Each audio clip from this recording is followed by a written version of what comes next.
अब मैं आपको बताता हूँ कि घट स्थापना कैसे होती है। घट स्थापना के लिए अगर आप तांबे का कलश लेवे तो भी बढ़िया है और मिट्टी का कलश लेवे तो भी बढ़िया है। अगर मिट्टी का कलश लेवे तो मिट्टी का कलश लेने के बाद में उस मिट्टी के कलश को पवित्र करें, उसके अंदर क्या उसकी मौली बांधे, उसकी चारों तरफ स्वास्तिक बनावे और स्वास्तिक बनाने के बाद में आम के पत्ते या पंच पल्लव उसके अंदर डालें। डालने के बाद में उस कलश का पूजन करें। पूजन करने के बाद में आप उस कलश के ऊपर गायत्री मंत्र अगर आता है तो वो पढ़ें और गायत्री मंत्र नहीं आता है, ओम गायत्रे नमः, ओम गायत्रे नमः, ओम गायत्रे नमः 3 बार दोनों हाथ की अंगुलियां अंदर रखने के बाद में बोलें और फिर वो जल क्या चारों तरफ छांट देवें। वो छांटने के बाद में आप उस पंच पल्लव के ऊपर क्या वो कलश स्थापना के ऊपर नारियल रखा जाता है, तो नारियल रखने के पहले आप कलश के अंदर ₹1 का सिक्का और सुपारी डाल देवे, एक हल्दी की गांठ भी डाल देवे। उसके बाद में नारियल के ऊपर स्वास्तिक बना के मौली बांध के नारियल के ऊपर जो मौली बांधते गांठ नहीं लगाना है, 5 बार उस रक्षा सूत्र के आटे देने हैं क्योंकि शरीर 5 तत्व का बना हुआ है।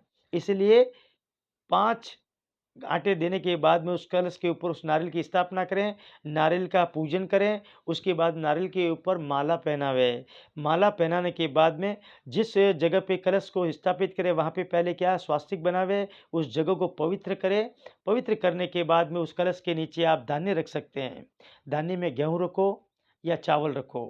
क्या गेहूँ रखने से माता रानी प्रसन्न होती है, माँ लक्ष्मी का वास होता है और चावल रखने से सुख, समृद्धि, ऐश्वर्य, धन की प्राप्ति होती है।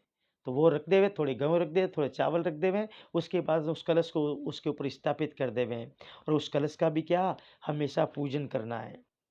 उसके बाद में 9 दिन का जब पूजन हो जावे, तो उस कलश में से जल निकाल के अपने घर में छाड़ देवे, अपने प्रतिष्ठान में छाड़ देवे और सभी को थोड़ा-थोड़ा चरणामृत रूपी वो जल दे देवे।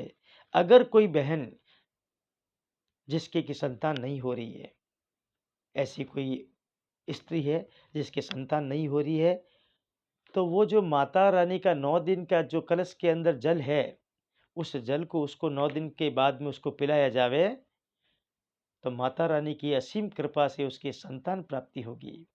उसके शरीर के अंदर किसी प्रकार का बंधन होगा, किसी प्रकार का अवरोध होगा, सारे दूर हो जाएँगे और माता रानी की असीम कृपा से उसके घर के अंदर क्या संतान हो जाएगी।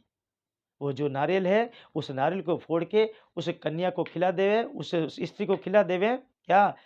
तो उसके संतान होगी। दूसरा, उस नारियल का प्रसाद बना के सबको दे सकते हैं और आप कलश का पूजन भी हमेशा नियमित रूप से करते रहें। कलश के लिए आपको हाथ जोड़ के प्रार्थना करना है।